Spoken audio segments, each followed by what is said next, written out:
আল্লাহ তাআলা বলেন, হে ঈমানদারগণ, আল্লাহ তাআলাকে ভয় করো এবং সদা সর্বদা সত্য কথা বলো। ইউসলিহ লাকুম আ'মালাকুম, পরকালীন জিন্দেগিতে তোমাদের নাজাতের জন্য যতটুকুন আমল দরকার আল্লাহ রাব্বুল আলামিন ততটুকুন আমলকে আল্লাহ নিজে শুদ্ধ করে দিবেন। বলুন সুবহানাল্লাহ। আল্লাহ এরপর বলেন, যারা আল্লাহ এবং তার রাসূলুল্লাহ সাল্লাল্লাহু আলাইহি ওয়াসাল্লামের আনুগত্য করবে তারা সফলতার শীর্ষ সোপানে আরোহণ করবে। সুবহানাল্লাহ।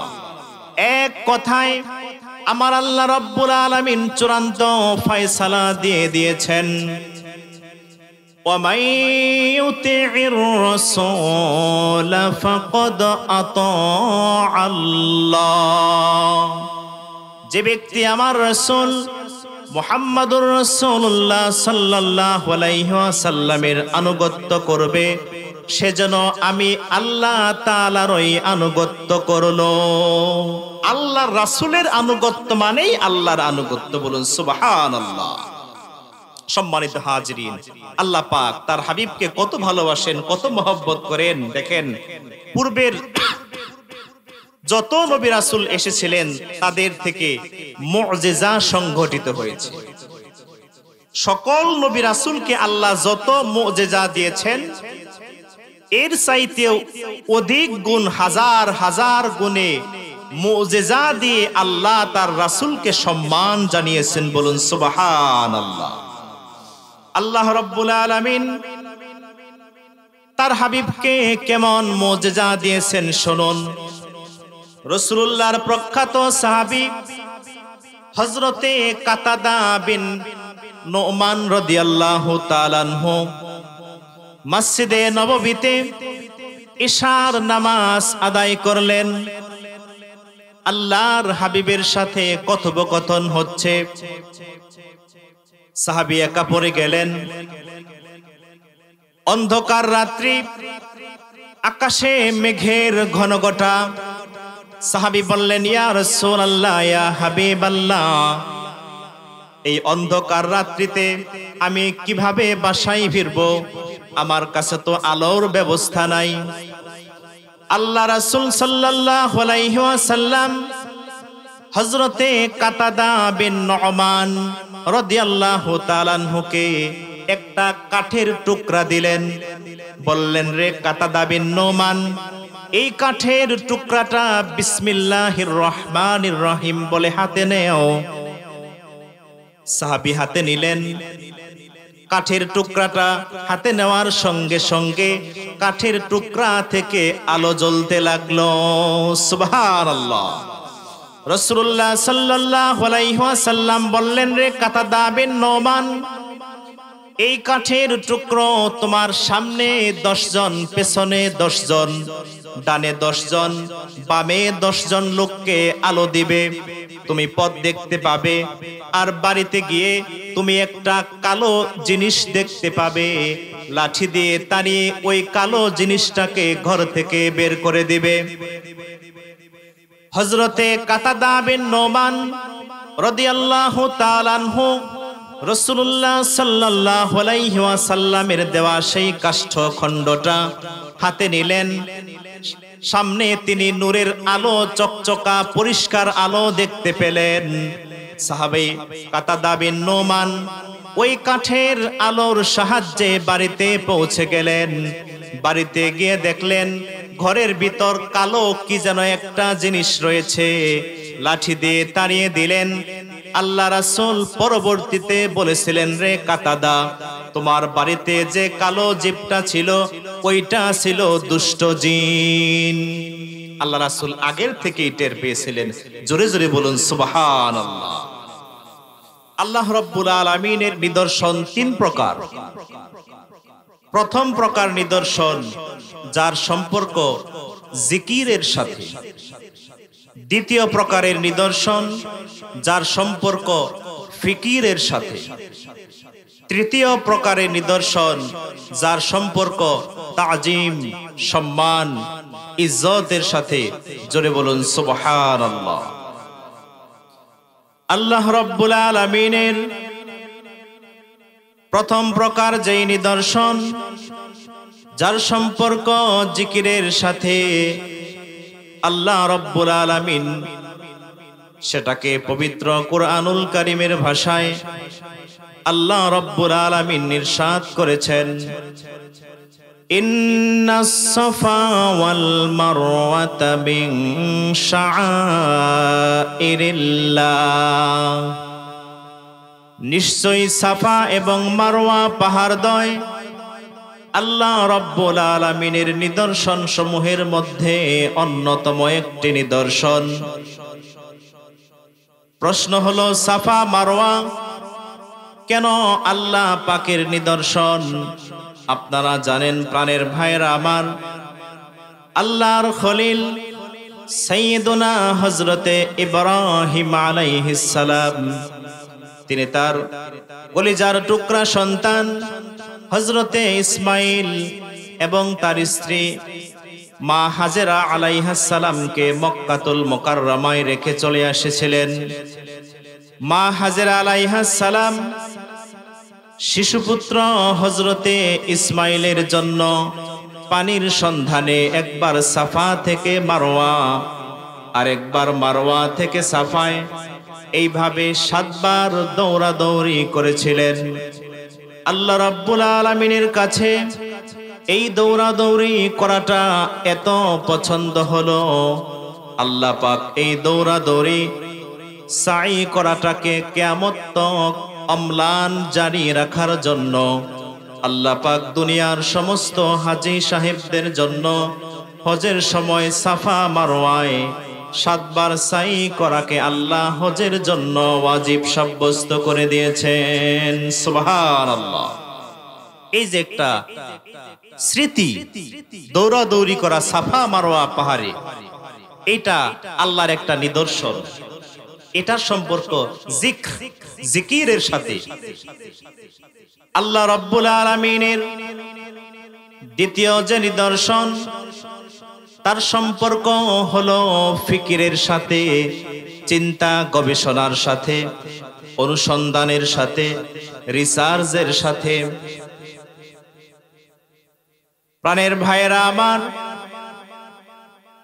আল্লাহ রাব্বুল আলামিনের দ্বিতীয় যেই নিদর্শন, যার সম্পর্ক ফিকিরের সাথে, আল্লাহ পাক এই প্রসঙ্গে কুরআনুল কারীমের মধ্যে বলেন, আল্লাযীনা ইয়াযকুরুনাল্লাহা কিয়ামান ওয়া কুউদান ওয়া আলা জুনুবিহিম ওয়া ইয়াতাফাক্কারুনা ফি খালকিস সামাওয়াতি ওয়াল আরদ রব্বানা মা খালাকতা হাযা বাতিলান সুবহানাকা ফাকিনা আযাবান নার। আল্লাহ রাব্বুল আলামিন বলেন, আল্লাহর বান্দাদের মধ্য থেকে এমন নারী পুরুষ মুমিন মুমিনা রয়েছেন যারা আল্লাহ রাব্বুল আলামিনের জিকির করে দাঁড়ানো অবস্থায়, শোয়া অবস্থায়, বসা অবস্থায়। আর তারা আল্লাহ রাব্বুল আলামিনের আসমান জমিন এত দুভয়ের মাঝে যা কিছু রয়েছে তা নিয়ে তারা চিন্তা করে, গবেষণা করে আর বলে, রব্বানা মা খালাকতা হাযা বাতিলা, হে আমাদের রব, আসমান জমিন এবং এত দুভয়ের মাঝে যা কিছু রয়েছে এর কোনোটাই আপনি অনর্থক বেহুদা সৃষ্টি করেন নাই, সমস্ত পবিত্রতা আপনারই জন্য। সুতরাং আপনি আমাদেরকে জাহান্নামের আগুন থেকে হেফাজত করুন। সুবহানাল্লাহ। তাহলে জিকিরেরও যেরকম দাম রয়েছে, ফিকির, চিন্তা, গবেষণারও কিন্তু ওই রকমই দাম রয়েছে। সম্মানিত হাজিরিন, জিকির, আমরা মুমিন মুসলমানরা জিকির করে আল্লাহর ওলি হয়ে যাই। আর বেদিন কাফের বেঈমান মুশরিকরা এরা কোরআন থেকে জিকির নেয় নাই, ফিকির নিয়েছে, চিন্তা গবেষণা নিয়ে তারা বড় বড় বিজ্ঞানী হয়ে যায়। কথা বলেন ঠিক কিনা? সম্মানিত হাজিরিন, এই ফিকিরের কত মর্যাদা! হুজ্জাতুল ইসলাম সাইয়্যিদুনা ইমাম গাজ্জালী রাহিমাহুল্লাহ তিনি তার প্রখ্যাত কিতাব মিনহাজুল আবিদিন লিখেন, তাফাক্কুরু সাআতিন খায়রুম মিন ইবাদাতি সিত্তিনা সানা। 1 ঘন্টা আল্লাহ রাব্বুল আলামিনের সৃষ্টি নিয়ে চিন্তা গবেষণা করাটা আল্লাহ রাব্বুল আলামিনের কাছে বান্দার আমল নামায় 60 বৎসর নফল ইবাদতের সমান আল্লাহ সওয়াব দান করে দিবেন। সুবহানাল্লাহ। 1 ঘন্টা আপনি আল্লাহর কুদরত নিয়ে গবেষণা করবেন, আল্লাহ পাক টানা 60 বৎসর ইবাদত করলে যে পরিমাণ সওয়াব, আল্লাহ সমপরিমাণ সওয়াব আপনার আমল নামায় দিয়ে দিবেন। সম্মানিত হাজিরিন, বলছিলাম আল্লাহ পাকের নিদর্শন বলুন কয় প্রকার? 3 প্রকার। প্রথমটির সম্পর্ক জিকিরের সাথে, দ্বিতীয়টির সম্পর্ক ফিকিরের সাথে, তৃতীয়টির সম্পর্ক তাজিমের সাথে, সম্মানের সাথে, বরত্বের সাথে, ইজ্জতের সাথে। এইটা আবার 4 প্রকার। প্রথম প্রকার হলো বাইতুল্লাহ, দ্বিতীয় প্রকার হলো ইবাদাতুল্লাহ, তৃতীয় প্রকার হলো কিতাবুল্লাহ, চতুর্থ প্রকার হলো রাসূলুল্লাহ। সম্মানিত হাজিরিন, আল্লাহ রাব্বুল আলামিনের নিদর্শন তৃতীয় প্রকার, যার সম্পর্ক ইজ্জত বরত্বের সাথে, সম্মানের সাথে। এর প্রথমটি হলো বাইতুল্লাহ, আল্লাহর ঘর।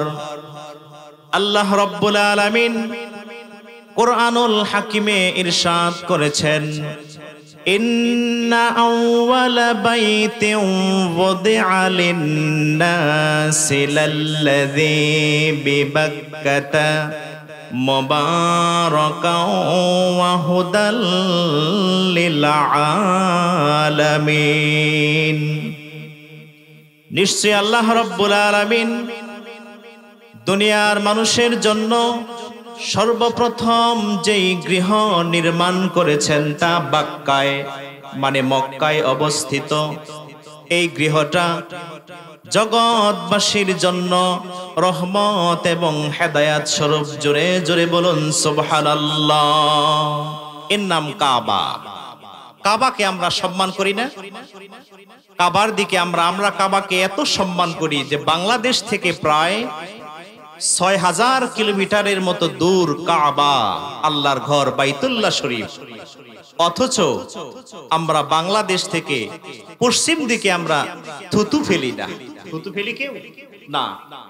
পশ্চিম দিকে আমরা কাবাকে এত সম্মান করি, পা মেলে আমরা কাবার দিকে পা ছড়িয়ে বসি না। কাবার এত সম্মান, আল্লাহ রাব্বুল আলামিন দৈনন্দিন কাবা ঘরের উপর 120টি রহমত নাজিল করেন।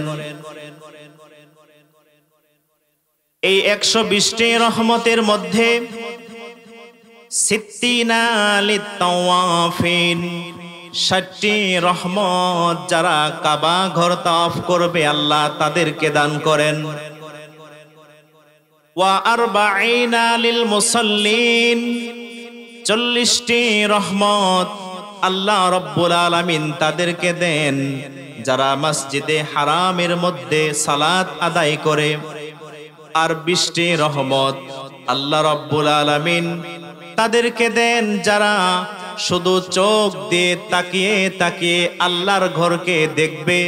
রব্বুল আলামিন তাদের উপর 20টি রহমত নাজিল করে দেন। সুবহানাল্লাহ। রাসূলুল্লাহ সাল্লাল্লাহু আলাইহি ওয়াসাল্লাম হাদিস পাকে বলেছেন, এই কাবার চত্বরে যে ব্যক্তি 1 রাকাত সালাত আদায় করবে, আমার আল্লাহ রাব্বুল আলামিন তার আমল নামায় 1,00,000 রাকাত নামাজের সমান সওয়াব দিয়ে দিবেন। সুবহানাল্লাহ। ভাইরা আমার, বন্ধুরা আমার, এই কাবার কোনায় একটি পাথর রয়েছে যার নাম হলো হাজারে আসওয়াদ। এই হাজারে আসওয়াদ পাথর, এটাকে যারা চুম্বন করবে দূর থেকে কিংবা কাছ থেকে ঠোঁট লাগিয়ে, কাল হাসরের ময়দানে এই হাজারে আসওয়াদ পাথরের মধ্যে ঠোঁট হবে, জিহ্বা হবে। আল্লাহ রাব্বুল আলামিন হাজারে আসওয়াদকে কথা বলার মতো শক্তি দিবেন, সামর্থ্য দিবেন। যারা হাজারে আসওয়াদ পাথরকে চুমু দেবে, হাসরের ময়দানে হাজারে আসওয়াদ পাথর তাদেরকে চিনবে, আর চিনে তাদের পক্ষে হাজারে আসওয়াদ আল্লাহর কাছে সুপারিশ করে তাদের জান্নাতে পৌঁছানোর ব্যবস্থা করে দিবে। সুবহানাল্লাহ। সম্মানিত হাজিরিন, সাইয়্যিদুনা হযরতে ওমর ফারুক রাদিয়াল্লাহু তাআলা আনহু একবার হাজারে আসওয়াদের কাছে গেলেন। হাদিস শরীফে আসছে, আন্না ওমর রাদিয়াল্লাহু তাআলা আনহু জাআ ইলা হাজারিল আসওয়াদ ফাকাব্বালা ফাকালা ইন্নী আ'লামু আন্নাকা লা তাদাররু ওয়া লা তানফাউ ওয়ালাউলা আন্নী রাআইতুন নাবিয়্যা সাল্লাল্লাহু আলাইহি ওয়াসাল্লাম ইউকাব্বিলুকা মা কাব্বালতুক। সাইয়্যিদুনা ওমর ফারুক রাদিয়াল্লাহু তাআলা আনহু তিনি বলেন, তিনি একবার কাবার কাছে গেলেন, কাবা তাওয়াফ করলেন, হাজারে আসওয়াদ পাথরের মধ্যে চুমু দিলেন। এরপরে হাজারে আসওয়াদ পাথরকে লক্ষ্য করে বললেন, রে পাথর, তুমি এমন একটি পাথর যা দুনিয়াতে মানুষের কোনো উপকার করতে পারো না, ক্ষতিও করতে পারো না। আমি তোমাকে চুমু দিতাম না।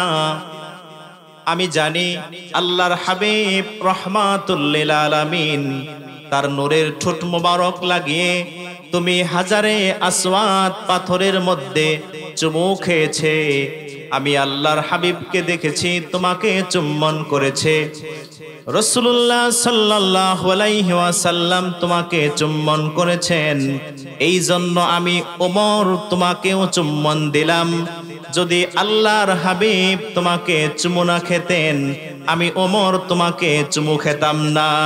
সুবহানাল্লাহ। আল্লাহ রাসূল তোমাকে চুমু দিয়েছে, এই জন্য আমি তোমাকে চুমু দিলাম। সম্মানিত হাজিরিন, কাবার এমন মর্যাদা। তিরমিজি শরীফের হাদিসে আল্লাহর হাবিব বলেন, লা তাস্তাকবিলুল কিবলাতা ওয়া লা তাস্তাদবিরুহা। উম্মতেরা আমার, তোমরা যখন প্রাকৃতিক প্রয়োজন সারবে ওই সময় কাবার দিকে পিঠ দেবে না, কাবার দিকে সিনা দিয়েও বসবে না। অর্থাৎ কাবাকে সামনে রেখেও ইস্তেঞ্জা করা যাবে না, কাবাকে পেছনে দিয়েও ইস্তেঞ্জা করা যাবে না। এটা কাবার সম্মান, এটা আল্লাহর নিদর্শন। আমার কথা আপনারা বুঝতেছেন? আল্লাহর যে নিদর্শন, সে আর তৃতীয় প্রকার, এর সম্পর্ক তাজিমের সাথে।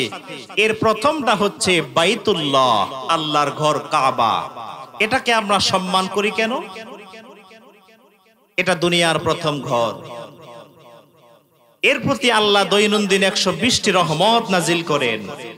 বাইতুল্লাহর চত্বরে 1 রাকাত নামাজ 1,00,000 রাকাতের সমান। সুবহানাল্লাহ। এজন্য আল্লাহ রাসূল বলেছেন, উম্মতেরা এই কাবাকে সম্মান করবে। এই কাবাকে ইজ্জত সম্মান করা আল্লাহ ফরজ করে দিয়েছেন। ভাইরা আমার, বন্ধুরা আমার, আল্লাহ রাব্বুল আলামিনের যেই নিদর্শনকে সম্মান করা, তাজিম করা আল্লাহ ফরজ করে দিয়েছেন, তার দ্বিতীয়টি হলো ইবাদাতুল্লাহ, আল্লাহ তাআলার ইবাদত। আল্লাহ রাব্বুল আলামিন বান্দাকে যত ইবাদত দুনিয়াতে দিয়েছেন তার মধ্যে সর্বপ্রধান হলো সালাত, নামাজ। এই নামাজকে আমরা তাজিম করি, সম্মান করি। বিনা ওযুতে আমরা কেউ নামাজ পড়ি না। গোসলের প্রয়োজন হলে গোসল সেরে নেই, অজুর দরকার হলে আমরা অজু করে নেই, কারণ বিনা ওযুতে নামাজ হয় না। এইটা নামাজের তাজিম। তিরমিজি শরীফের প্রথম হাদিস, রাসূলুল্লাহ সাল্লাল্লাহু আলাইহি ওয়াসাল্লাম ইরশাদ করেছেন, লা তুকবালু সালাতুন বিগাইরি তুহুরিন ওয়ালা সাদাকাতুম মিন গুলুল। বিনা ওযুতে তাহারাত ছাড়া আল্লাহ রাব্বুল আলামিন নামাজ কবুল করেন না। আর সুদ, ঘুষ, অন্যায়ভাবে অপরের সম্পদ মেরে খাওয়ার টাকা আল্লাহর রাস্তায় দান করলেও আল্লাহ তা কবুল করেন না। এই জন্য নামাজকে তাজিম করার জন্য আমরা ওযু করে নেই। এটা ইবাদাতুল্লাহ, আল্লাহর ইবাদতের তাজিম। কেউ যদি বিনা ওযুতে ইচ্ছাকৃতভাবে জেনে শুনে বিনা ওযুতে নামাজে দাঁড়ায়, ফাতোয়ার কিতাবে আসছে তাসাহুলান, অলসতা ভরে ইচ্ছাকৃতভাবে যদি কেউ নামাজে দাঁড়ায়, প্রথম সিজদা দেওয়ার সাথে সাথেই সে কাফের হয়ে যাবে, কারণ সে আল্লাহর ইবাদতকে তাজিম করলো না, বেইজ্জতি করলো। এই জন্য আমরা নামাজকে তাজিম করার জন্য নামাজের পূর্বে ওযু করে নেই। সম্মানিত ভাইরা আমার, আল্লাহ রাব্বুল আলামিনের যেই নিদর্শনের সম্পর্ক তাজিমের সাথে, তার তৃতীয়টি হলো কিতাবুল্লাহ, আল্লাহ তাআলার কিতাব তথা মহাগ্রন্থ আল কোরআন। এই কোরআনুল কারীমের কেমন তাজিম আল্লাহ রাব্বুল আলামিন কোরআনুল কারীমের মধ্যেই বলে দিয়েছেন, লা ইয়ামাসসুহু ইল্লাল মুতাহহারুন। পবিত্রতা অর্জনকারীগণ ব্যতীত যেন আল্লাহর এই কিতাব কোরআনুল কারীমকেও স্পর্শ না করে। বলুন তো, আমরা বিনা ওযুতে কোরআনকে আমরা ধরি না, কারণ এটা কোরআনের তাজিম, কোরআনের সম্মান। বিনা ওযুতে কোরআন স্পর্শ করা হারাম, স্পর্শ করা যাবে না। এটা কোরআনুল কারীমের তাজিম, কিতাবুল্লাহর তাজিম। আল্লাহ রাব্বুল আলামিন অন্যত্র বলেন, وَإِذَا قُرِئَ الْقُرْآنُ فَاسْتَمِعُوا لَهُ وَأَنصِتُوا لَعَلَّكُمْ تُرْحَمُونَ। তোমাদের সামনে যখন আল্লাহ রাব্বুল আলামিনের কিতাব কোরআনের তেলাওয়াত করা হয়, ওই সময় তোমরা গভীর মনোযোগ দিয়ে কিতাবুল্লাহর তেলাওয়াত শুনবে এবং চুপ থাকবে। এই দুইটো আমল যদি তোমরা করতে পারো, আল্লাহ রাব্বুল আলামিন তোমাদের প্রতি রহমত বর্ষণ করবেন। সুবহানাল্লাহ। এই জন্য কোরআনুল কারীমের সম্মান করার জন্য, তাজিমের জন্য আমরা বিনা ওযুতে কেউ আমরা কোরআন ধরি না, বরং কোরআনের সাথে স্পর্শ লাগে রিহাল, এটাকেও আমরা পা দিয়ে স্পর্শ করি না। কোরআনকে যে কাপড় দিয়ে পেঁচানো হয়, ওই কাপড়টা আমরা পা দিয়ে মারাতে পারি না। এটা আমাদের ইমানে বাধা দেয়। কথা বলেন ঠিক কিনা? এটা কিতাবুল্লাহ, কোরআনুল কারীমের তাজিম। এই কোরআনকে যারা ভালোবাসবে, কোরআন নিয়ে যারা জীবন গড়বে, কোরআন কাল হাসরের ময়দানে নেতৃত্ব দিয়ে আল্লাহর জান্নাতে তাদেরকে পৌঁছে দিবে। বলুন সুবহানাল্লাহ।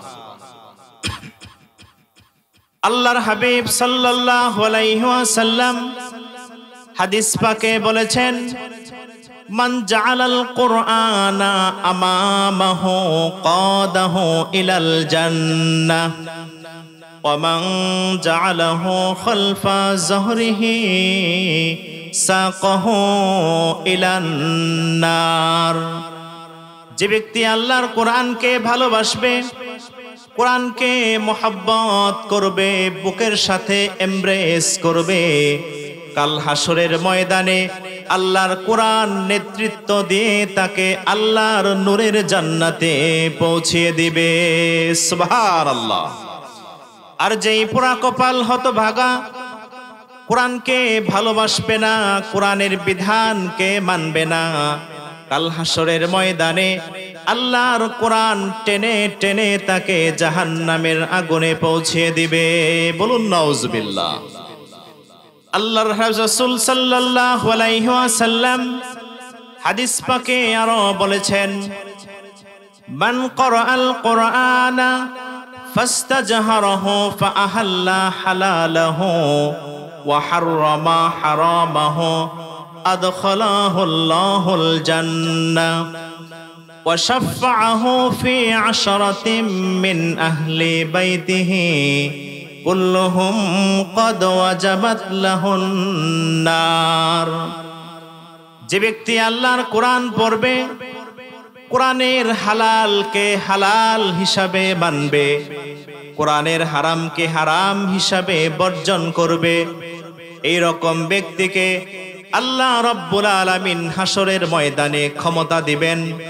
সে তার আহাল পরিবার পরিজনদের মধ্য থেকে এমন 10 জন ব্যক্তিকে সুপারিশ করে আল্লাহর জান্নাত পর্যন্ত পৌঁছে দিতে পারবে, যাদের জন্য আল্লাহ পাকের জাহান্নামের আযাব ওয়াজিব হয়ে গিয়েছিল। বলুন সুবহানাল্লাহ।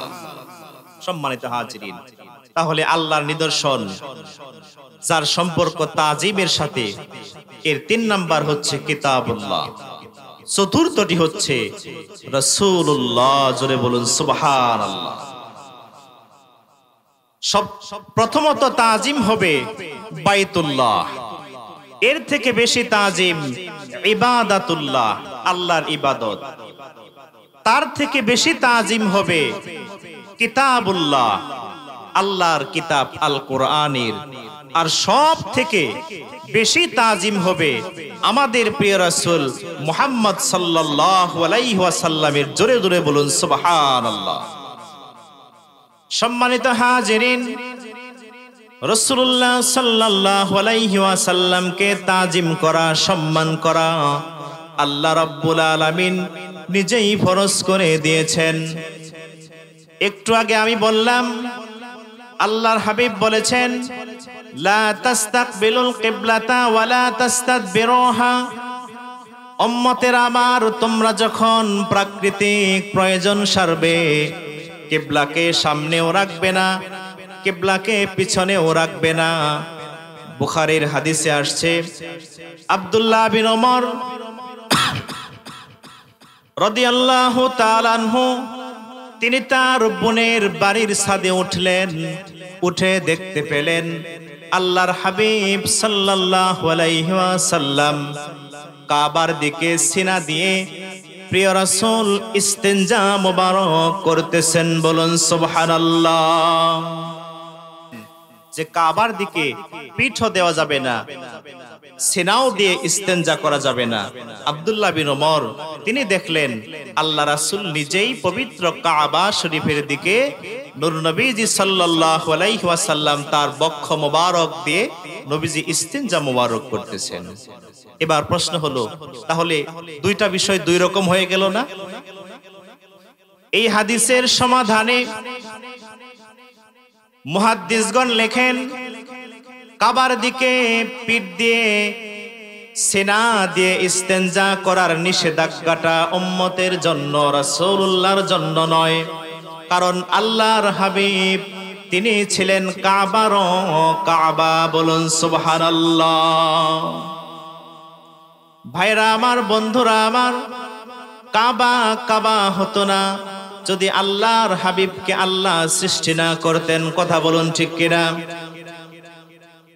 আল্লাহ রাসূলের মর্যাদা এত বেশি, যা বর্ণনা করে কখনো শেষ করা যাবে না। কোন কবি কবির ভাষায়, সাহিত্যিক তার সাহিত্যের ভাষায়, ঐতিহাসিক ইতিহাসের ভাষায়, যে যেমনি বলুক, এক কথায় রাসূলুল্লাহর শান মান মর্যাদা বর্ণনা করে কখনো শেষ করবার নয়। কবি আল্লামা জামি বলেন, লা ইউমকিনু সানাউ কামা কানা হাক্কুহু বাদা আয খুদা বুজুর্গ তুই কিসসা মুখতাসার। আল্লাহর হাবিবের শান মান সানা সিফত বর্ণনা করে কেউ শেষ করতে পারবে না। এক কথায় আমার আল্লাহ রব্বুল আলামিনের পরেই রাসূলুল্লাহর শান মান এবং ইজ্জত, বলুন সুবহানাল্লাহ। আল্লাহ রাসূল সাল্লাল্লাহু আলাইহি ওয়াসাল্লামকে আল্লাহ নিজেই তাজিম করেছেন।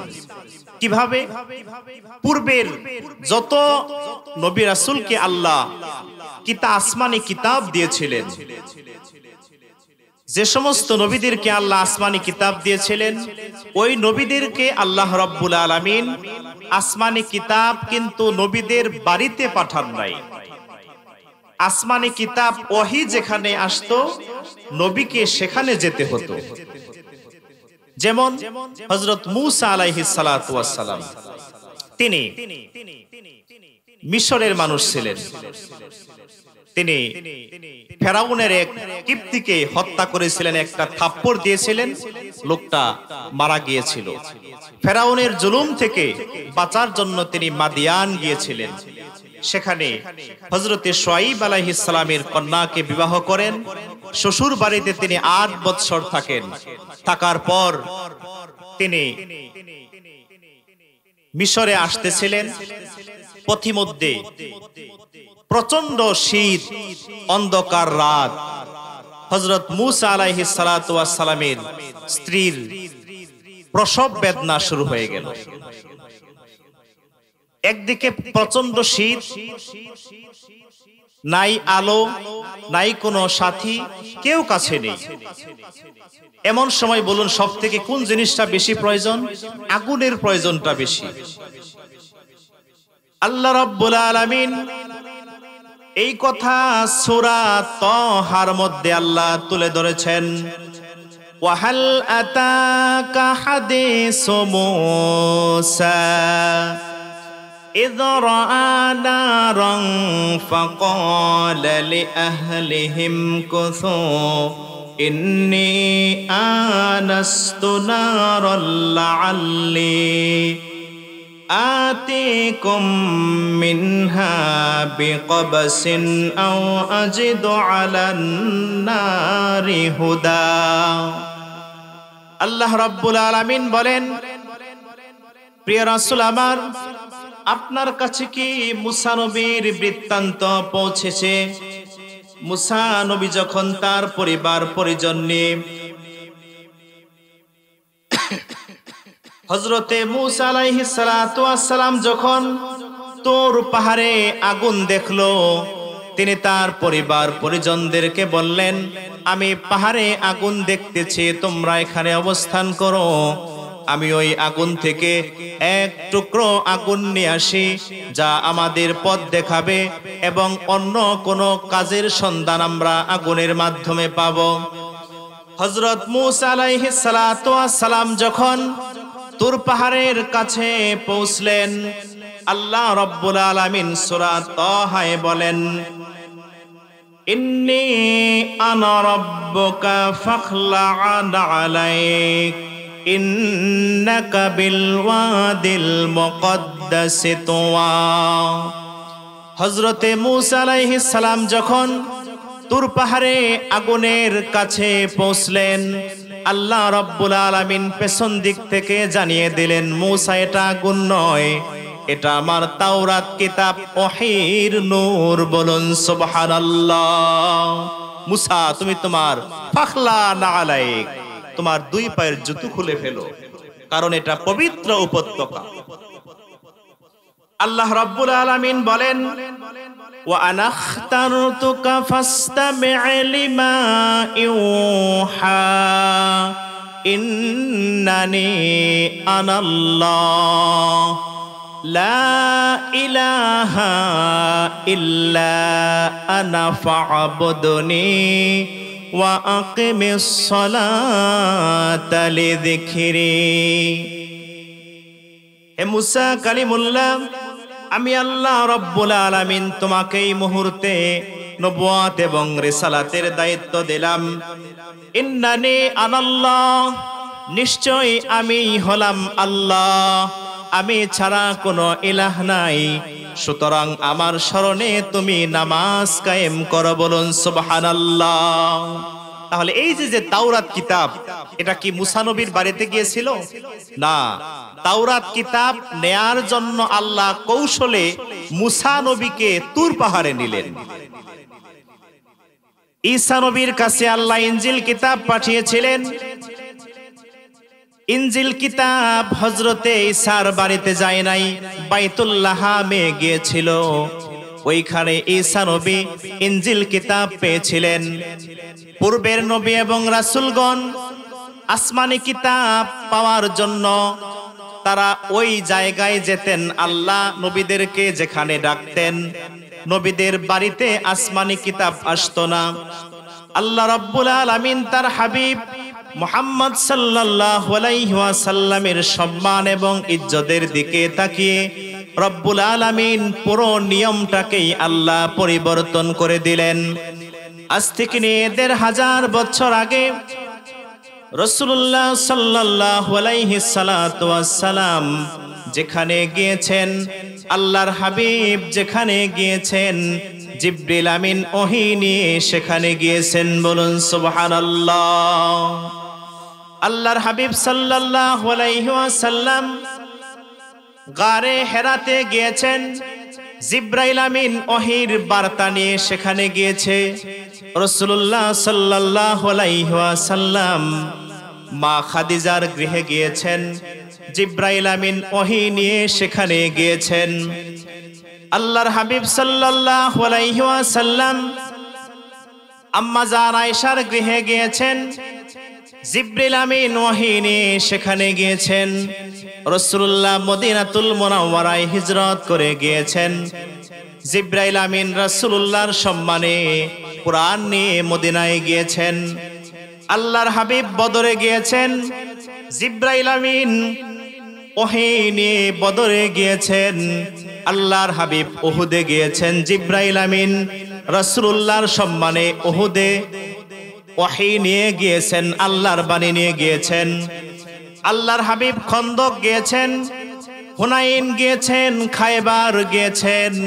রাসূলুল্লাহ যখন মক্কাতুল মুকাররমা থেকে আল্লাহর হাবিব যখন ইসরায়ে গিয়েছেন, জিবরাইল আমিন সেখানে গিয়েছেন। আল্লাহর হাবিব প্রথম আসমান, দ্বিতীয় আসমান, তৃতীয় আসমান, এইভাবে সপ্তম আসমান, এরপরে সিদরাতুল মুনতাহা, লা জামান লা মাকান, ৭০,০০০ নূরের পর্দা পাড়ি দিয়ে আল্লাহর হাবিব আরশুর রহমানে গিয়েছেন। জিবরিল আমিন রাসূলুল্লাহর সম্মানে ওহী নিয়ে সেখানেই গিয়েছেন, বলুন সুবহানাল্লাহ। আজ থেকে ১৫০০ বছর আগে রাসূলুল্লাহ যেখানে, কিতাবুল্লাহ সেখানে, সুবহানাল্লাহ। একটু দরুদ শরীফ, সাল্লাল্লাহু আলা মুহাম্মাদ সাল্লাল্লাহু আলাইহি ওয়াসাল্লাম, সাল্লাল্লাহু আলা মুহাম্মাদ সাল্লাল্লাহু আলাইহি। সম্মানিত হাজিরিন, তাহলে আল্লাহর হাবিবের সম্মান, আল্লাহর যে ৪টি নিদর্শন, এর মধ্যে সব থেকে বেশি সম্মান দিতে হবে রাসূলুল্লাহর কথা, বলেন ঠিক কিনা? কারণ আল্লাহ কোরআনে যেখানে নিজের ইত্তেবা অনুসরণের কথা বলেছেন, সে পাশে পাশেই আল্লাহ তার হাবিবের ইত্তেবার কথা বলেছেন। জোরে বলুন সুবহানাল্লাহ। আল্লাহ রাব্বুল আলামিন বলেন, ফাত্তাকুল্লাহা ওয়া আসলিহু যাতা বাইনিকুম ওয়া আতিউল্লাহা ওয়া রাসূলাহু ইন কুনতুম মুমিনিন।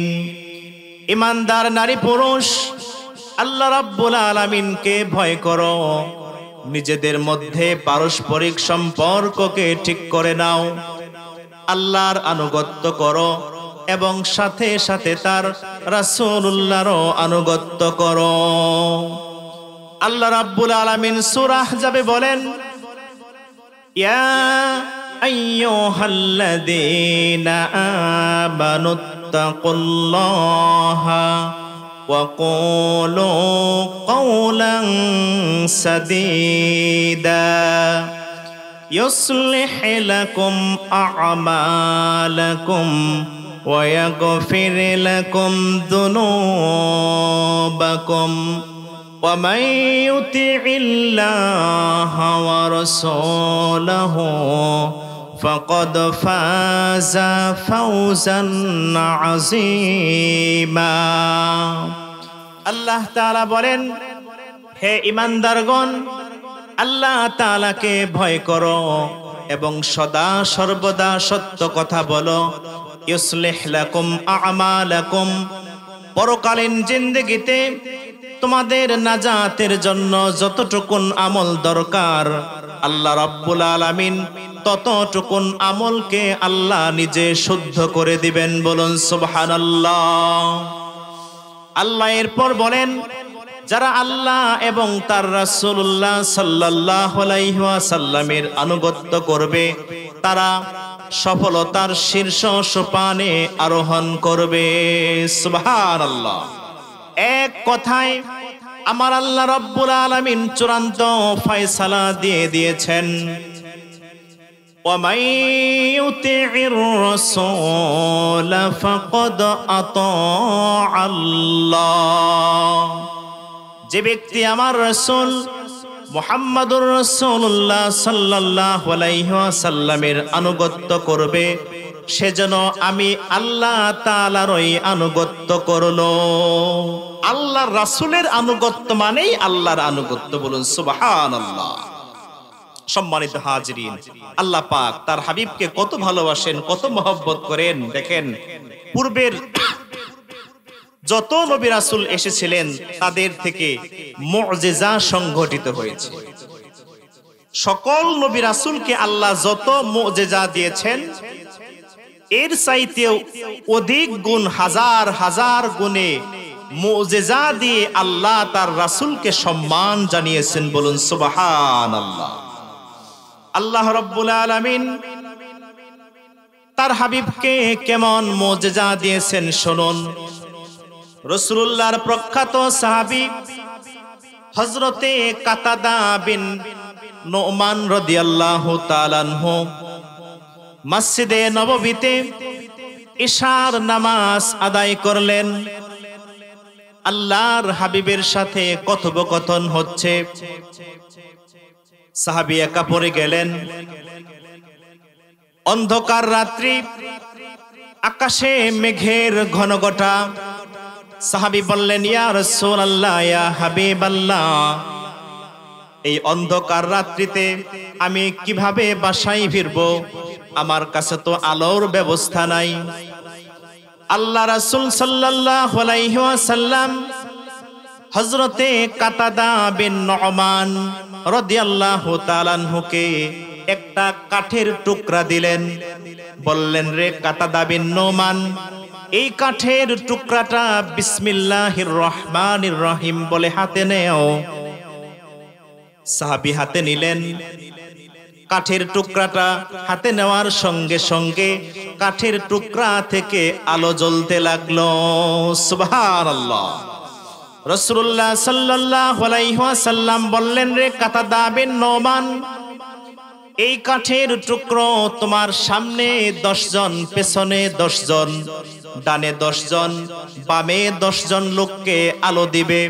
তুমি পথ দেখতে পাবে, আর বাড়িতে গিয়ে তুমি একটা কালো জিনিস দেখতে পাবে।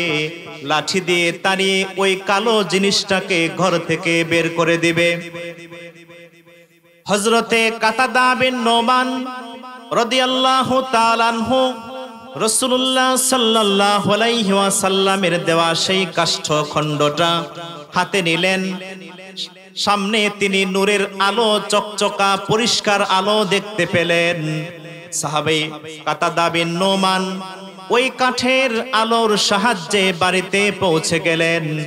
বাড়িতে গিয়ে দেখলেন ঘরের ভিতর কালো কি যেন একটা জিনিস রয়েছে। লাঠি দিয়ে তাড়িয়ে দিলেন। আল্লাহ রাসূল পরবর্তীতে বলেছিলেন, রে কাতাদা, তোমার বাড়িতে যে কালো জীবটা ছিল ওইটা ছিল দুষ্ট জিন। আল্লাহ রাসূল আগের থেকেই টের পেয়েছিলেন। জোরে জোরে বলুন সুবহানাল্লাহ। সম্মানিত ভাইয়েরা আমার, আপনাদের খারাপ লাগছে? এই তাফসিরুল কোরআন মাহফিল এটা কি প্রতিদিন হয়? বছরে একবার হয় না? এই মাহফিলটা প্রতি বছর হোক আপনারা চান তো? এজন্য যারা এখনো বাহিরে আছেন আপনাদেরকে বিনয়ের সাথে আহ্বান করা হচ্ছে, দ্রুত চলে আসুন। সম্মানিত হাজিরিন, আমি আপনাদের বেশিক্ষণ সময় কষ্ট দিব না। রাসূলুল্লাহ সাল্লাল্লাহু আলাইহি ওয়াসাল্লামকে আল্লাহ যে কত মুজিজা দিয়েছিলেন এটা বর্ণনা করে শেষ করা সম্ভব নয়। ইমাম জালালউদ্দিন সুয়ুতী একটি কিতাব লিখেছেন খাসাইসুল কুবরা। এখানে রাসূলুল্লাহ সাল্লাল্লাহু আলাইহি ওয়াসাল্লামের 1000 মুজিজার বিবরণ এসেছে। যদি বলুন সুবহানাল্লাহ।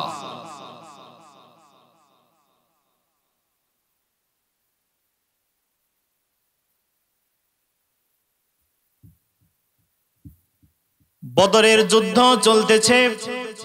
দ্বিতীয় হিজরি 624 খ্রিস্টাব্দে। মুসলমানদের সংখ্যা মাত্র 313 জন, কাফিরদের সংখ্যা হলো 1000। আল্লাহর নবীর একজন সাহাবী যার নাম হযরতে উকাশা বিন মুহসিন, এই সাহাবী যুদ্ধ করতেছেন। কাফিরদের তলোয়ারের আঘাতে হযরতে উকাশা বিন মুহসিন রাদিয়াল্লাহু তাআলা আনহুর সেই তরবারিটা ভেঙে যায়। সাহাবী দৌড়ে গিয়ে আল্লাহর হাবিবের কাছে পৌঁছলেন, বললেন, ইয়া রাসূলুল্লাহ, ইয়া হাবিবাল্লাহ, যুদ্ধ করতে করতে আমার কাফেরের তরবারির আঘাতে আমি সাহাবীর তরবারি 2 টুকরো হয়ে গিয়েছে, আমি এখন কি দিয়ে যুদ্ধ করব? আল্লাহর হাবিব সাল্লাল্লাহু আলাইহি ওয়াসাল্লাম হযরতে উকাশা বিন মুহসিন রাদিয়াল্লাহু তাআলা আনহুকে একটা খেজুরের ডাল হাতে দিলেন। জোরে বলুন সুবহানাল্লাহ। রাসূলুল্লাহ সাল্লাল্লাহু আলাইহি ওয়াসাল্লাম উকাশা বিন মুহসিন রাদিয়াল্লাহু তাআলা আনহুকে বললেন, রে উকাশা, এই খেজুরের ডালটা হাতে নাও। হাতে নেওয়ার সঙ্গে সঙ্গে রাসূলুল্লাহর হাতের স্পর্শ লাগার কারণে আল্লাহর হাবিবের নূরের হাতের বরকতে সাহাবী যখন সেই খেজুরের ডালটা হাতে নিলেন, হাতে নেওয়ার সঙ্গে সঙ্গে খেজুরের ডালটা লম্বা বড় একটি সাদা চকচকে ধারালো তরবারিতে রূপান্তরিত হয়ে গেল।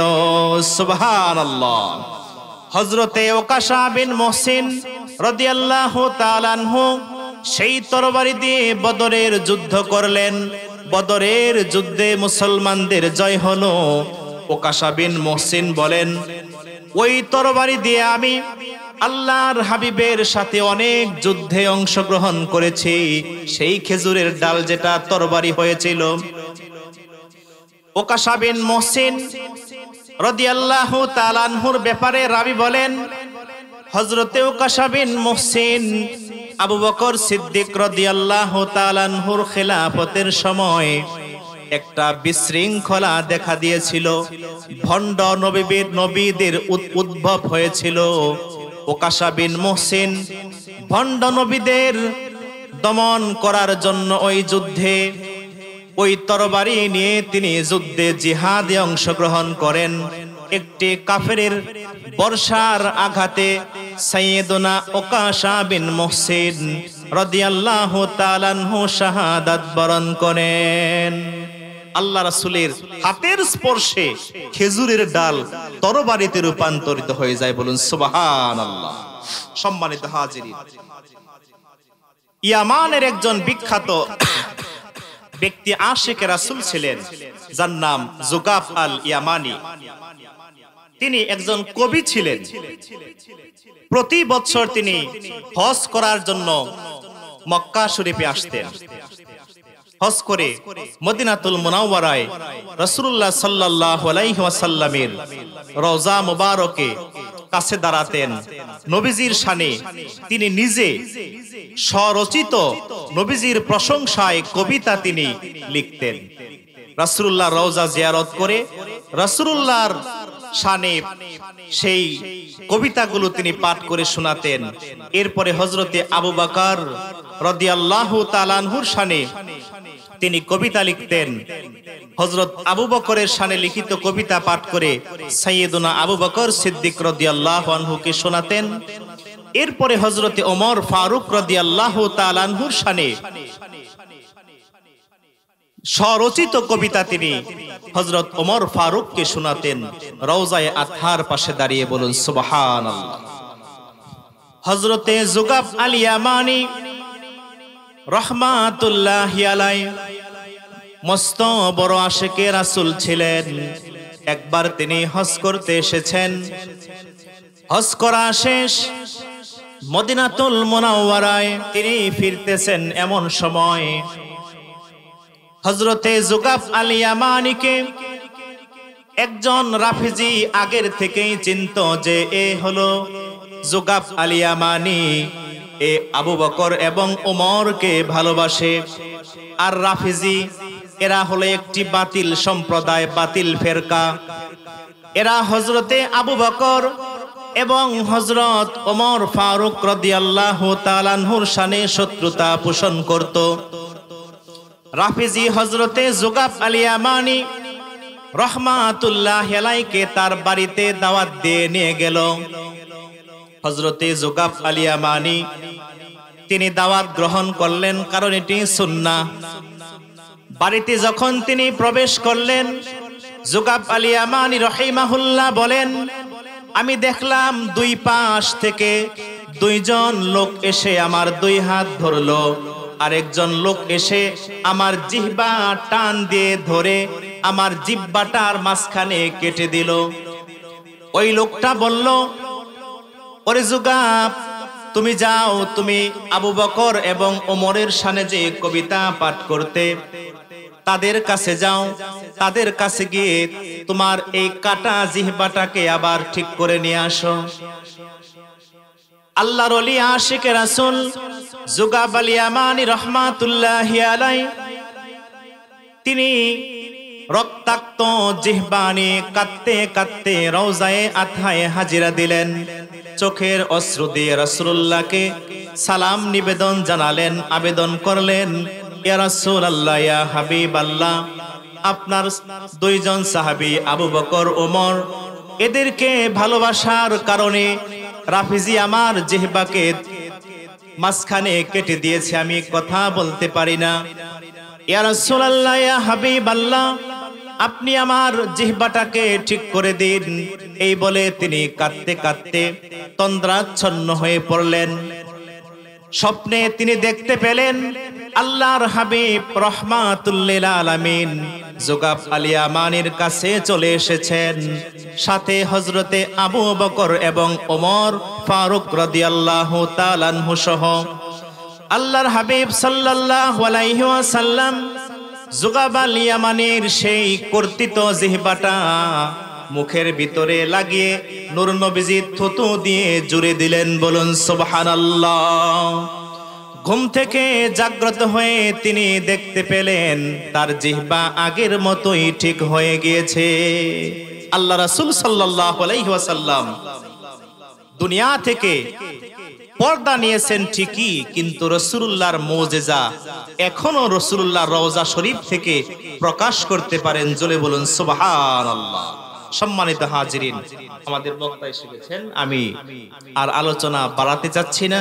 তবে আমাদের কিন্তু আল্লাহ রাসূল সাল্লাল্লাহু আলাইহি ওয়াসাল্লামকে মনে প্রাণে নবীজিকে আমাদের ভালোবাসতে হবে, নিজের জীবন থেকে রাসূলুল্লাহকে মহব্বত করতে হবে। যদি আল্লাহ রাসূলকে আপনি মনে প্রাণে মহব্বত করতে না পারেন, ইমানের যে একটা স্বাদ, এটা আপনি আস্বাদন করতে পারবেন না। বুখারী শরীফের একটি হাদিস বলেই আমি শেষ করে দিচ্ছি। وعن أنس بن مالك رضي الله تعالى عنه أنه قال قال رسول الله صلى الله عليه وسلم ثلاث من كنا فيه وجد حلاوة الإيمان أن يكون الله ورسوله أحب إليه مما سواهما وأن يحب المرء لا يحبه إلا لله وأن يكره أن يعود في الكفر كما يكره أن يقذف في النار। হযরত আনাস বিন মালিক রাদিয়াল্লাহু তাআলা আনহু থেকে বর্ণিত, আল্লাহর হাবিব নূরময় কণ্ঠের সাথ করেছেন, যার ভিতরে তিনটি বৈশিষ্ট্য থাকবে ওই ব্যক্তি ইমানের মধুর স্বাদ আস্বাদন করতে পারবে। এক নাম্বার হলো, যেই ব্যক্তির কাছে আল্লাহ এবং তার রাসূল দুনিয়ার সব কিছুর চাইতে বেশি প্রিয় হবে, ওই ব্যক্তি ইমানের স্বাদ মজা আনন্দ অনুভব করতে পারবে। বলুন সুবহানাল্লাহ। দ্বিতীয়ত, কোন মানুষ অপর মানুষকে ভালোবাসবে আল্লাহর ভালোবাসা পাওয়ার জন্য, অপর মানুষকে ঘৃণা করবে আল্লাহর ভালোবাসা পাওয়ার জন্য। তৃতীয়ত হলো, ঈমান আনার পর ওই ব্যক্তি কুফরিতে ফিরে যাওয়াকে এমন ভাবে অপছন্দ করবে যেমন ভাবে একটি তাজা জ্যান্ত মানুষকে আগুনে ফেলে দিলে সে যেমন অপছন্দ করে। ঈমান, ইসলাম, ইহসান, রাসূলুল্লাহর মহব্বত ভালোবাসা অন্তরে ধারণ করার পর পুনরায় সে কুফরিতে ফিরে যাওয়াকে ঠিক এই রকম অপছন্দ করবে যেমন ভাবে আগুনে জ্বলে পুড়ে ছাই হয়ে যাওয়াকে অপছন্দ করে। সুবহানাল্লাহ। সম্মানিত হাজিরিন, আল্লাহ পাক আমাদের আপনাদের সবার অন্তরের সবটুকুন জায়গায় রাসূল খুদা সাল্লাল্লাহু আলাইহি ওয়াসাল্লামের মুহাব্বত ভালোবাসার নূর দিয়ে আল্লাহ পাক ভরপুর করে দেখ। সবাই বলুন আমিন।